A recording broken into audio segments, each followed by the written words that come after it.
aspects relating to the memorandums and articles of the company.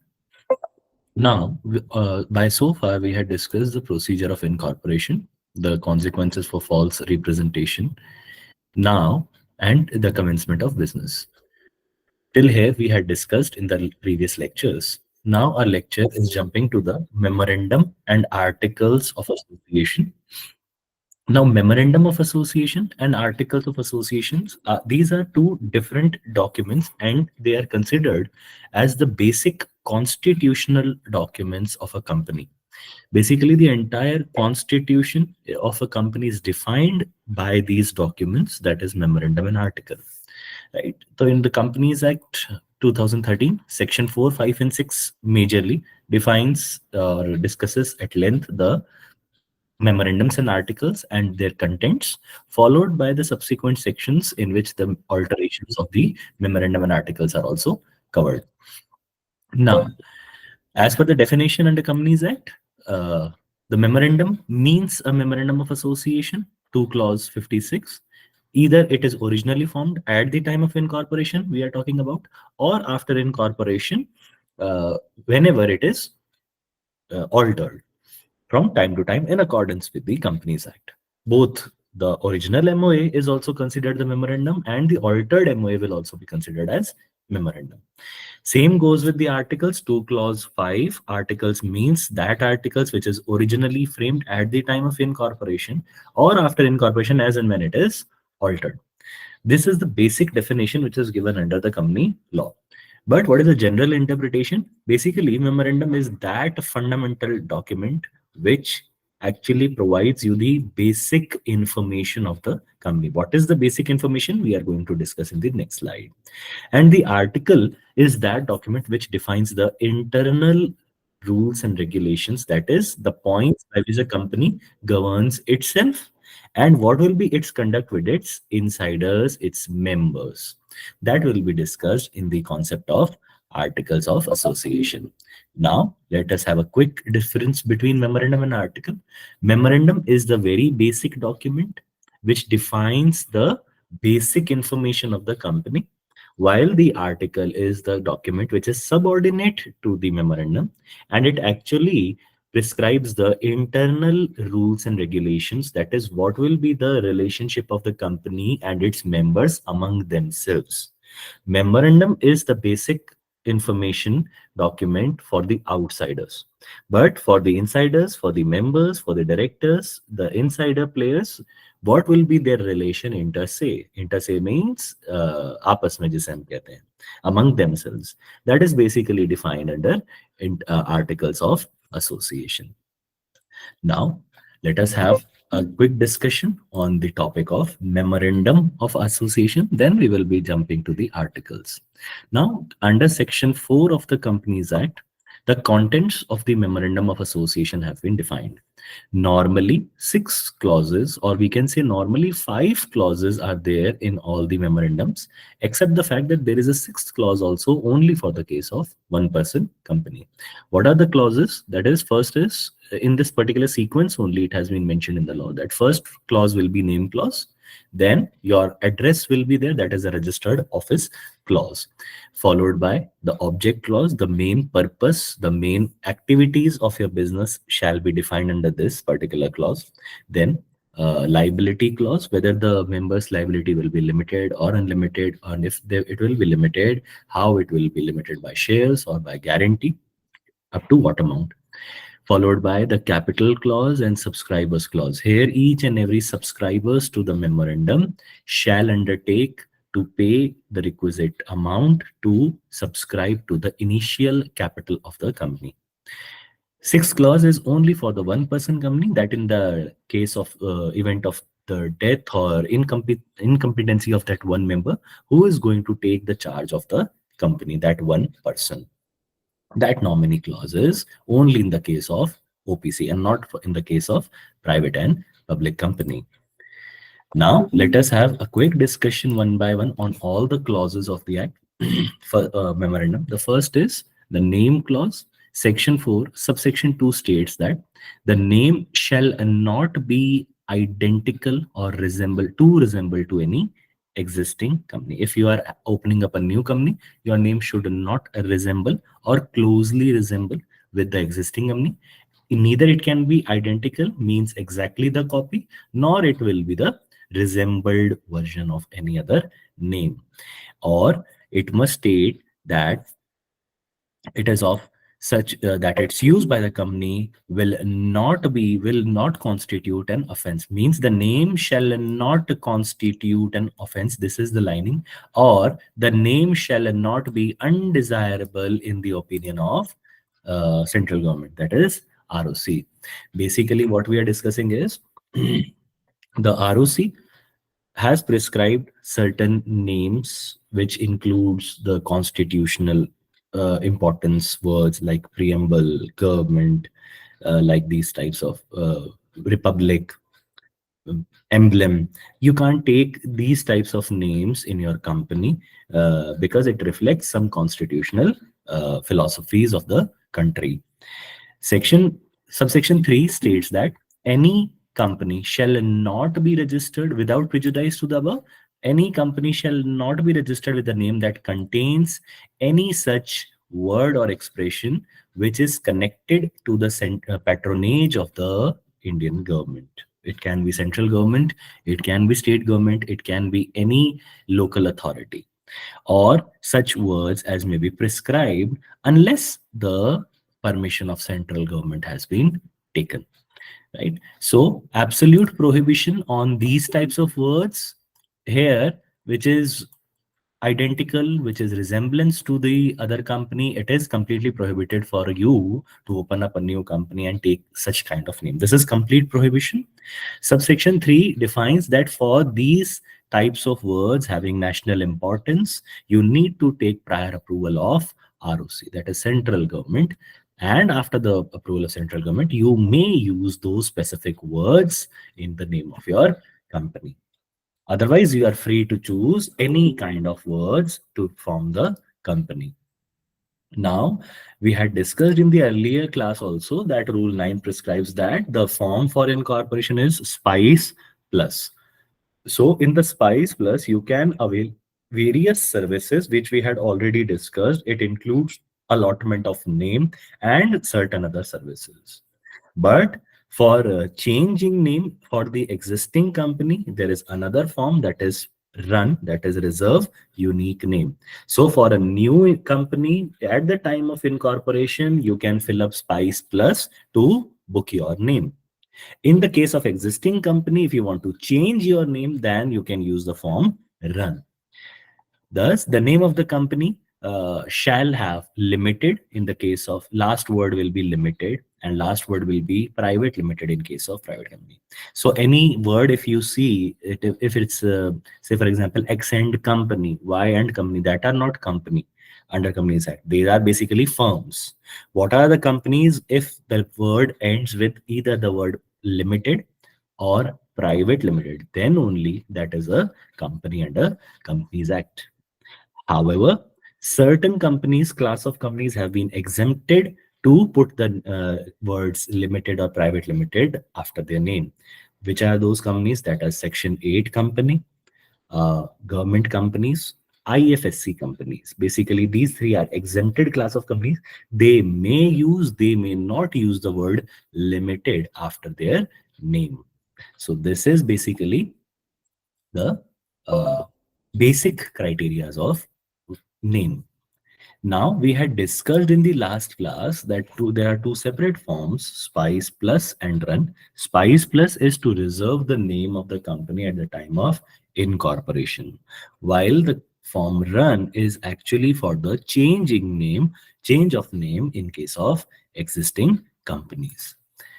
So we had discussed the fact that Spice Plus is divided into two parts. First is the name reservation, and after the allotment of name, you can fill the part B of Spice Plus, in which we have having more than 10, 12 and other types of registrations and licenses for the new company that we had already discussed.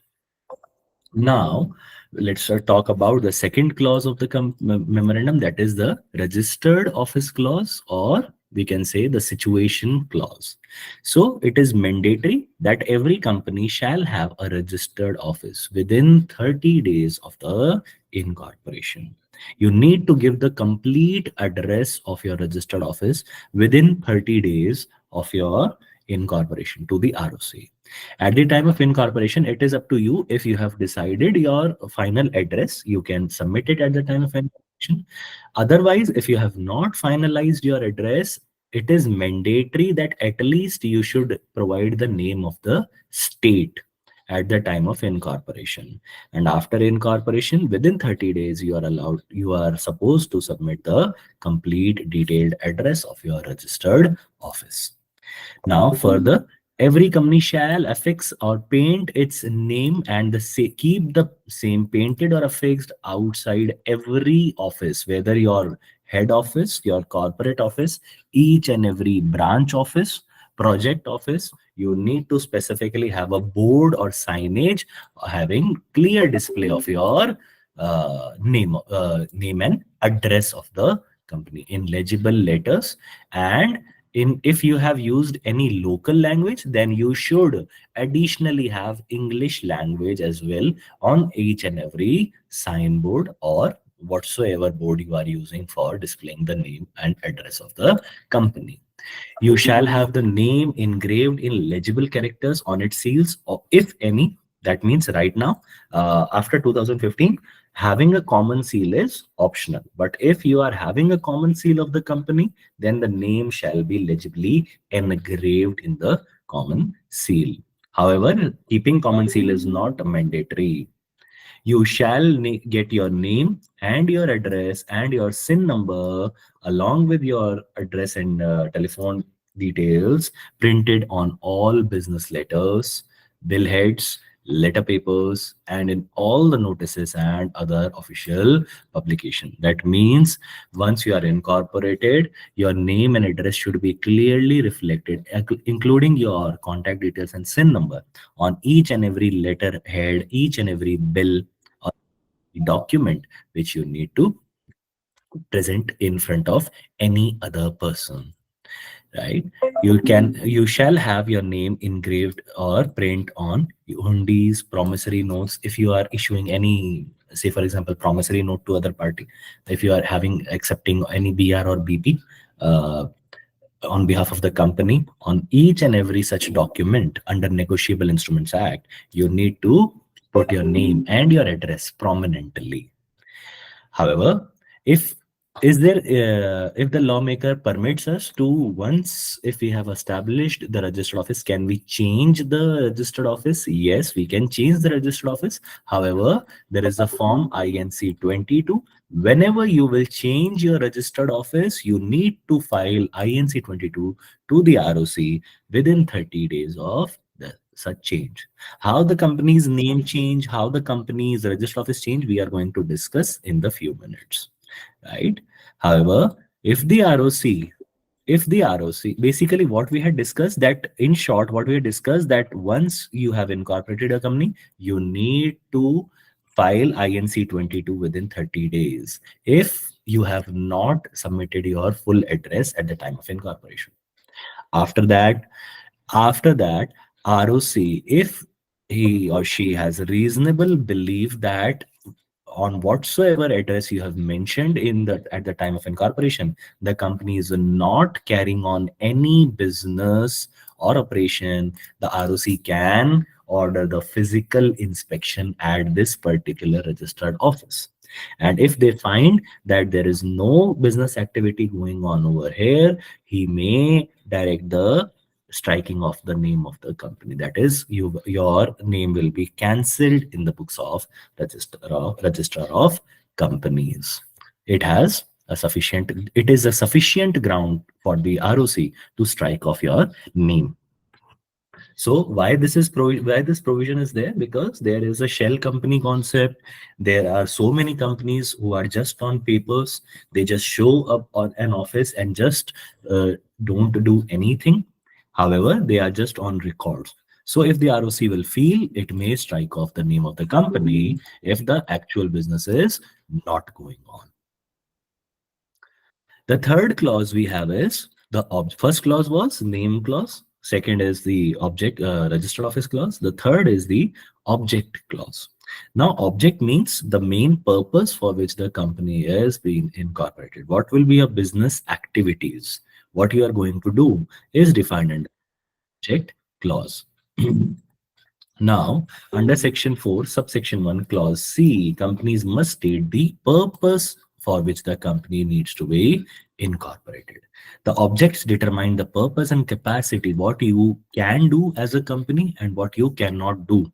Here, the scope of the company has been defined. It indicates the purpose for which the company has been set up.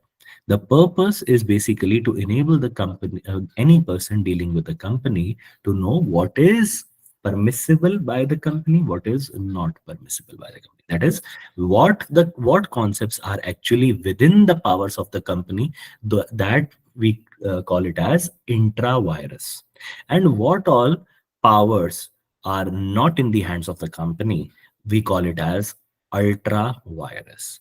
So what is intra-virus and what is ultra-virus is specifically defined by the object clause. So ultra virus act means those are beyond, those acts which are beyond the powers. We are not talking that whether they are legal or illegal. We are not talking. They may be legal, they may be legal as well. But even if they are legal, they are not in the powers of the memorandum of the company, and hence it is not valid on the part of the company to enter such contracts or such agreements or to pursue such objects which were not being mentioned in the memorandum. So, what is ultra virus? Which are may not be legal, but they are beyond the company's powers because they are not in the memorandum. Thus, there are certain case laws starting from 1865, 1963, and various others in which it has been several times defined by the court that any act which is under the object clause or under the memorandum is legal and binding upon the company and outsiders.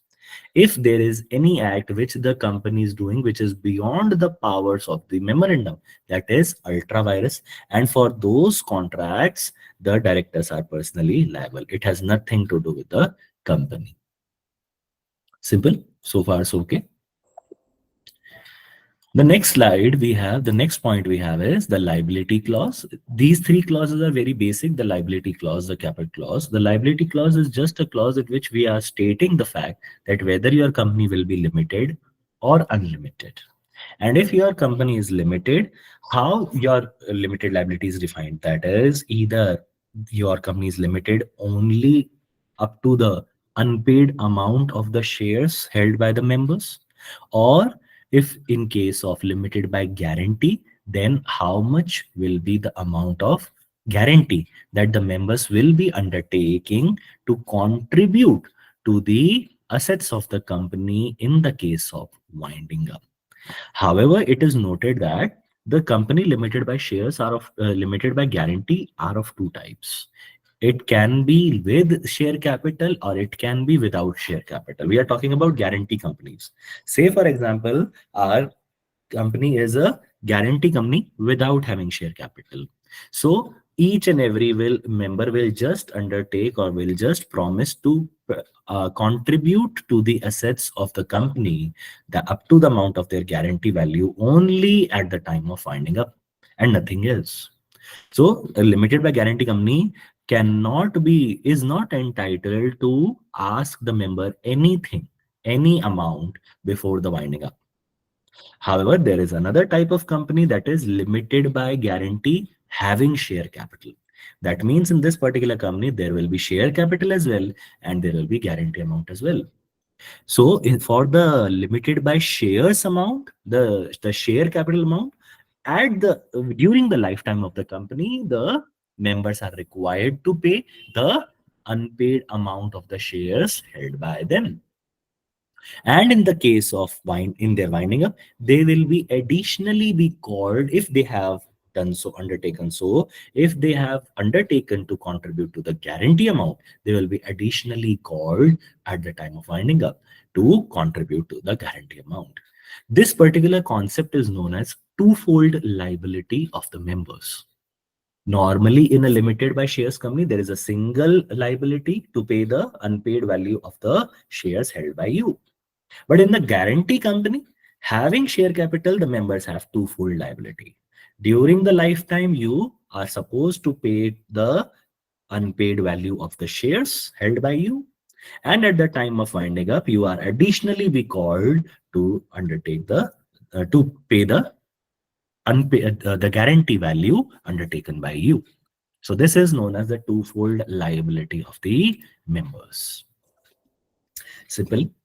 And the next clause is capital clause. This is a very basic clause. This is just mentioned in the memorandum in one line. This is just a one line clause. How that one line is defined? That this is how the one line is defined. This is the only clause that the capital here. The capital means the registered capital, the authorized capital, the nominal capital. This is the clause that at the time of incorporation, the company's memorandum shall define the maximum limit of the capital which they can raise from the public. So how this sentence is framed, the capital of the company here, the capital means the authorized capital, the registered capital, the nominal capital, right? Is say for example, 10 lakh rupees divided into 1 lakh equity shares of 10 each. This is what the maximum limit is of capital is. No. If the company wants to raise the capital, it can raise up to the amount of 10 lakh rupees. I mean, I'm giving this example. If your authorized capital is 100 crores, you can raise only up to 100 crores. If you want to go beyond 100 crores, you need to pass special resolution to alter the memorandum clause, that is memorandum capital clause. You need to update your capital clause in order to raise the funds more than this limit. Between this limit, you can be under this limit, you can raise any amount of funds. Say, for example, in this particular case, our authorized capital is 10 lakh rupees. Can we raise 5 lakh rupees, 6 lakh rupees, 8 lakh rupees? The answer is yes. Say, for example, my company has raised 6 lakh rupees. My power was 10 lakh, up to 10 lakh. So 10 lakh is my authorized capital and 6 lakh is my issued and paid up capital. In the future, I can come up with another IPO, FPO up to rupees 4 lakh, aggregating to 10 lakh. If I want to go beyond 10 lakh rupees, I need to pass a special resolution and amend the memorandum clause, capital clause. Simple. This is all about capital clause. And last one is second last is basically the subscribers clause. The initially we had discussed with that for the private company you need 2 members, for the public company you need 7 members, and of course in the OPC you need 1 members. So those 1 or 2 or 7 members shall undertake to subscribe to the initial share capital of the company at the time of incorporation. So who are your initial subscribers? Those persons names, occupation, address, and the amount which they have, or the number of shares which they have undertaken to subscribe at the time of incorporation. That details shall be mentioned forever in the memorandum of association. That means the initial shareholders are mentioned in the memorandum itself. So what is the undertaking in this particular clause? The memorandum subscribers declare that we, the several persons whose name and address are subscribed below. That means the subscriber's name and subscriber's address shall be mentioned. Are desirous of being formed into a company, and we respectively agree to take the number of shares in the capital of the company set up opposite our respective names. Basically, this is the opening line. After this, you should form a table in which name, address, occupation, and number of shares which they have subscribed. Such table is the last page of your memorandum. So you can go through the memorandum of any company by downloading it from the website of Ministry of Corporate Affairs. You should pay the fees of 100 rupees for that, and you can check all the basic and fundamental information of the company. So these statutory requirements regarding the subscribers that are that each subscriber shall take at least one share. You need to subscribe to at least one share, and each subscriber must write opposite to his name and the number of shares which has he has agreed to acquire. So these are the basic requirements of the memorandum of a company limited by shares or with guarantee. Now there is one another type of company, that is one person company. So in the private companies, in the public companies, there are only six clauses. But in the one person company, there is a seventh clause as well, that is the nominee clause. It is only for one person company. In this particular clause, there is a single line which is written that in the case of event of death or any other incompetency of the member, that is that one person, who will be taking the charge of the company. So this particular line is mandatory to be written as a nomination clause or nominee clause in the only in the case of one person company. So it is noted that this clause need not to be the part of the memorandum of any other company, that is public company or private company.